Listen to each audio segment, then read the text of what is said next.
아멘. 이 발복의 말씀을 잘 살펴보면 조건이 아닌 이 감탄문의 모습임을 좀 볼 수가 있습니다. 우리가 갖고 있는 이 복에 대한 생각들은요, 종종 뭔가 이 조건문적인 생각을 하고 있는 것 같습니다. 쉽게 말씀드리면, 내가 무엇을 하면 하나님이 이런 복을 주시겠지, 내가 이런 것들을 행하면 하나님은 복을 주실 거야. 더 예를 들어, 내가 11조를 하면 하나님이 나에게 축복을 주시고, 내가 만약에 기도를 하면 하나님 나에게 응답을 주실 거야. 이 말은 전혀 틀린 말은 아닙니다. 왜냐하면 이렇게 우리의 이러한 간증들이 종종 들리기 때문이죠. 그런데 우리가 한 가지 생각해야 할 것은, 복과 죄송합니다. 복과 전혀 상관없는 우리는 이 태어날 때부터 이 본질상 진노의 자녀라고 말씀하시면서, 안타깝게도 우리는 저주의 사람인데, 그런데 헌금을 드리면 우리는 복을 받을 수 있을까요? 다른 말로 바꾸면 예수님 믿고 구원을 받는 사람이 아닌데 우리는 복을 받을 수 있을까요? 구원받은 하나님의 백성이 아닌데도 헌금하고 기도하며 헌신하면 응답을 받을 수 있을까, 이 말입니다. 그럴 수는 없다라는 것이죠. 그러니까 중요한 것은 내가 복을 받기 위해서 무엇인가를 하는 것보다 더 중요한 것은, 이미 내가 예수님을 믿고 죄사함을 받고 하나님을 아버지라 부를 수 있고 그 은혜에 감사하는 것, 이게 축복된 사람이란 사실을 잊지 않으셨으면 좋겠습니다. 우리가 이 은혜를 생각하면서 다시 이 예수님의 팔복의 말씀 5장 3절에 보면, 심령이 가난해지기 위해서 애쓰는 게 아니라 이미 가난한 마음을 가진 너희들은 복이 있다라는 것입니다. 그리고 오늘 본문 5장 4절 말씀, 애통하는 자도 마찬가지입니다. 이 애통하는 자가 하나님의 위로를 받게 된다고 생각하여서 내가 애통하는가, 내가 애통하지 않는가를 점검합니다. 스스로 애통하지 못한다고 생각하면 하나님의 위로가 받지 못한다 생각하고 자신을 애통하게 만드는 상황도 우리는 그렇게 보여지고 있습니다. 애통하는 것은 이 복이라고 생각하지 않았던 우리들이지만, 오늘의 말씀을 통해서 이 애통한 삶이 복된 것이구나, 내가 하나님의 위로를 받고 있구라는 것을 알게 되는 소중한 시간이 되기를 바랍니다.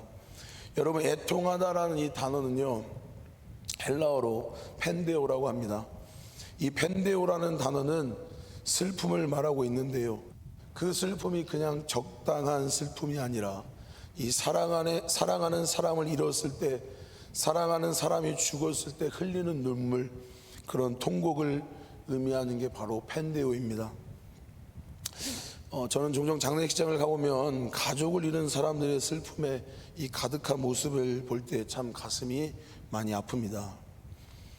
이 사랑하는 가족을 잃은 가족들은 고인을 생각하며 가슴을 치며 한없이 슬퍼하는 모습을 종종 볼 수가 있습니다. 이처럼 성경에서도요, 가족을 잃어 아파하는 인물을 볼 수가 있는데요, 그것은 바로 야곱입니다. 야곱은 12명의 아들이 있었습니다. 그 중에서도 야곱은 요셉을 사랑했습니다. 어느 정도 요셉을 사랑했냐면, 다른 아들과 달리 이 채색 옷을 지어 입히며 사랑했었습니다. 쉽게 말씀드려서, 다른 아들은 시장에서 골라골라 3,000원짜리 옷을 사 입히고 유독 야곱만 유명 메이커를 입혔다는 것입니다. 저는 이 야곱의 형들의 심정을 조금 이해할 수 있을 것 같아요. 왜냐하면 저희 어머니께서는 장을 보러 가시거나 쇼핑을 하게 되면 거의 동생에게만 옷을 사주시고 저한테는 옷을 안 사주시는 겁니다.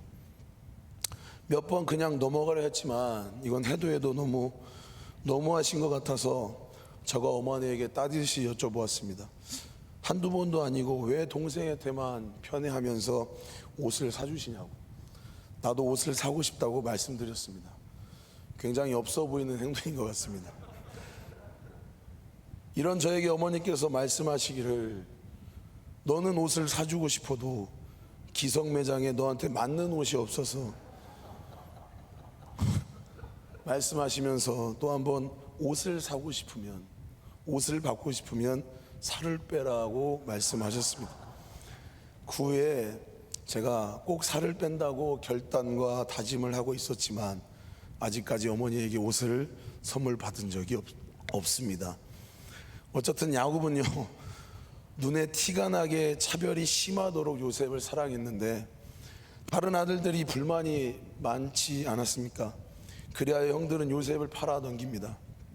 그리고 채색 옷을 찢어 순염소의 피를 묻힌 뒤 이 야곱에게 요셉의 짐승에 물려 죽었다라고 말을 합니다. 그러면서 채색 옷을 보여주죠. 이토록 끔찍히 사랑했던 아들 요셉을 잃었을 때의 그 야곱의 이 슬픔은 이루 말할 수 없을 거라 그렇게 생각됩니다. 그때 야곱이 이렇게 고백합니다. 우리 창세기 37장 34절 다 같이 읽도록 하겠습니다. 자기 옷을 찢고 굵은 배로 허리를 묶고 오래도록 그의 아들을 위하여 애통하니. 이 야곱의 슬픔은요, 이 잠깐 스쳐가는 그런 슬픔이 아니라 본문에서 말했듯이 오래도록 그 아들을 위하여 애통하니라고 이야기하고 있습니다. 어떻게 애통하고 있냐면 옷을 찢으면서 말이죠. 애통하는 것이 바로 이런 것입니다. 사랑하는 사람을 잃은 슬픔, 그것이 바로 애통입니다. 그 사실 앞에 슬퍼하고 고통받는 것이 바로 애통입니다. 우리는 모두가 이런 애통함을 느껴본 적이 있었을 것입니다. 사랑하는 사람을 잃어버린 경험도 있었을 것입니다. 사랑하던 사람과의 이별을 할 수도 있고요, 또한 자녀를 잃은 경우도 있을 것이고요, 또 배우자를 잃은 경우도 있을 것이고, 사랑하는 부모님, 그리고 자신이 몸과 젊음을 바쳐서 최선을 다했던 이 직장이 무너지고 쫓아나는 경우, 또 내가 의지했던 돈이 사라지는 경우, 때론 자신이 만만했던 건강이 사라지는 경우가 있었을 것입니다. 이런 것을 우리는 상실이라고 이야기합니다. 우리들은 이런 상실 앞에 많이 괴로워했습니다. 만약 이런 상황을 겪어보지 못했다면 그 상황에 상실해 있는 사람을 이해하지 못할 것입니다. 괜찮아, 이제는 울지 마라고 말해도 그렇게 괜찮아질 수 없는 것이죠. 10년 전 아닌 20년 전 이런 부모님이 돌아가셨다 해도 아직도 부모님을 생각하면 눈물이 나시죠. 우리는 이런 상실의 마음을 느끼는 사람을 볼 때마다 안타깝고 불쌍하다라고 동정을 느끼고는 합니다. 이렇게 상실한 마음이, 애통하는 마음이 어떻게 행복할 수 있을까요? 성도 여러분, 이것이 어떻게 행복한 사람이라고 말할 수 있을까요? 세상은 그렇게 말하지 않죠. 무언가 일이 잘 되고 잘 풀릴 때가 있고 무언가 하는 일이 잘 될 때에 세상은 복을 받았구나라고 이렇게 이야기합니다. 이런 상실 상태에 있는 사람을 향하여 네가 행복해 보이구나라고 말하지는 않습니다. 그런데요, 하나님은 좀 역설적이십니다. 그 이유는 예수님의 관점은요, 이 상실한 상태에 집중하고 있는 게 아니라 찢겨지고 상처나고 가슴 아파하는 것, 이런 것들이 아니라 예수님의 관점은 행복에 집중되어 있습니다. 그러니까 하나님이 말씀하시는 행복을 받으려면요, 이 행복을 누리려면 반드시 겪어야 할 단계가 있는데 그게 바로 애통이라는 단계인 것입니다. 그 애통이라는 단계를 통해서 하나님의 위로를 만나야 우리는 진짜 행복을 누릴 수 있다는 것입니다. 그런 점에서 애통하는 자가 복이 있다라고 말씀하시는 것입니다. 하지만 우리는 어떨까요? 우리는요, 웃는 것만이 행복이라고 생각하고 있죠. 우리는 누리는 것만이 행복이라고 그렇게 생각하고 있습니다.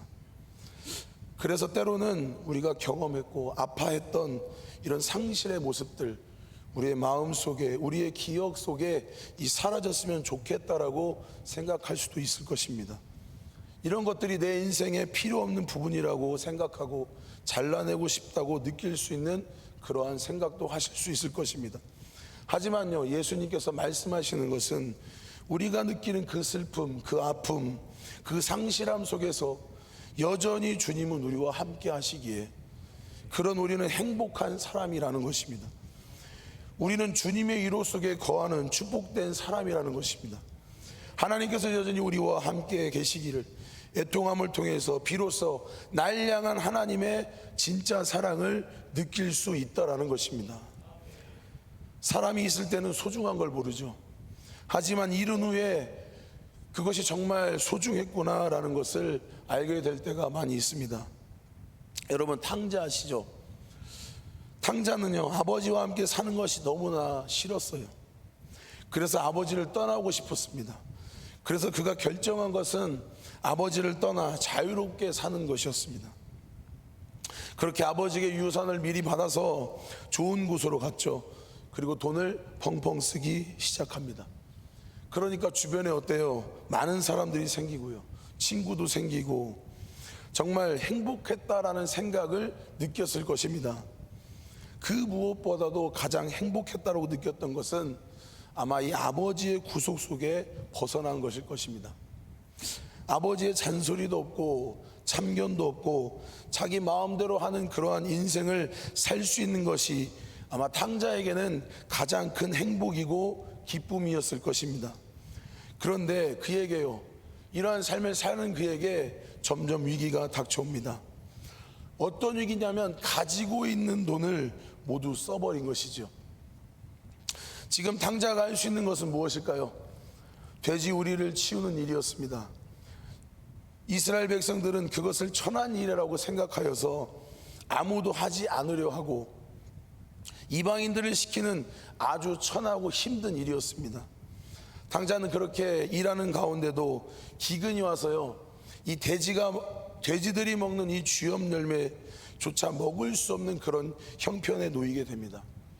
그렇게 탕자는 그 환경을 통해서 자신의 아버지를 생각하게 됩니다. 모든 것을 상실한 후에 이 아버지가 생각나게 되는 것이죠.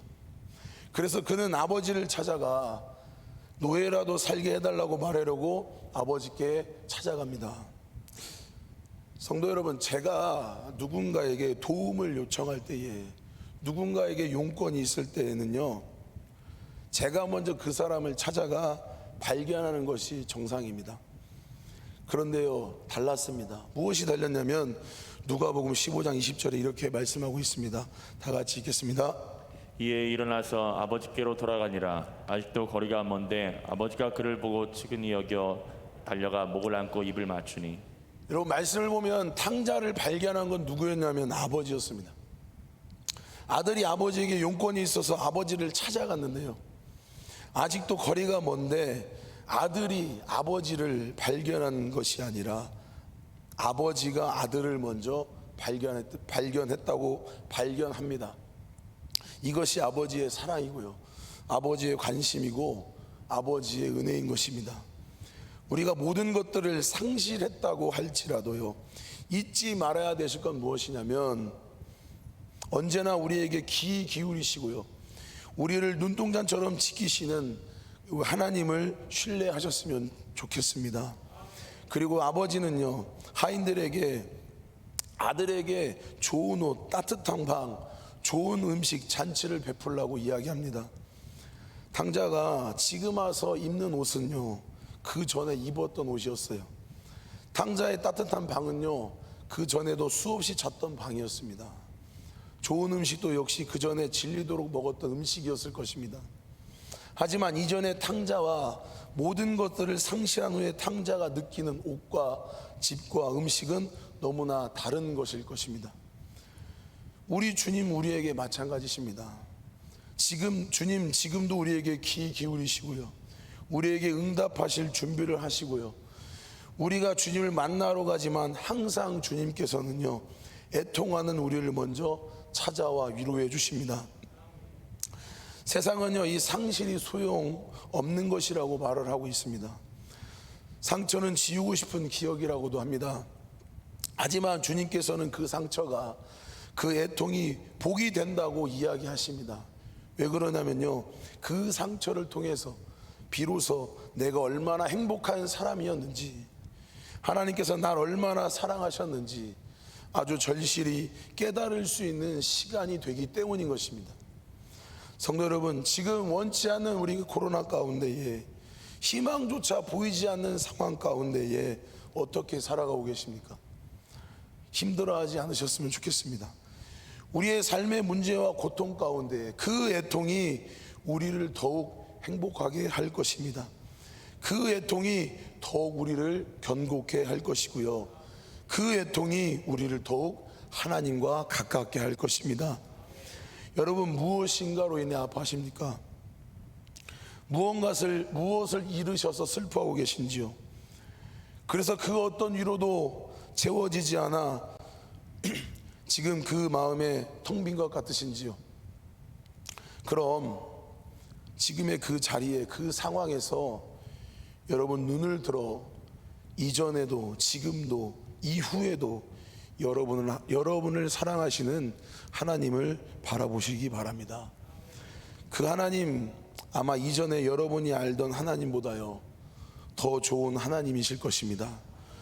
더 큰 하나님이실 것입니다. 그 큰 하나님이 여러분 곁에 계신 것을 잊지 않으셨으면 좋겠습니다. 그래서 지금 예수님께서 우리에게 말씀하십니다.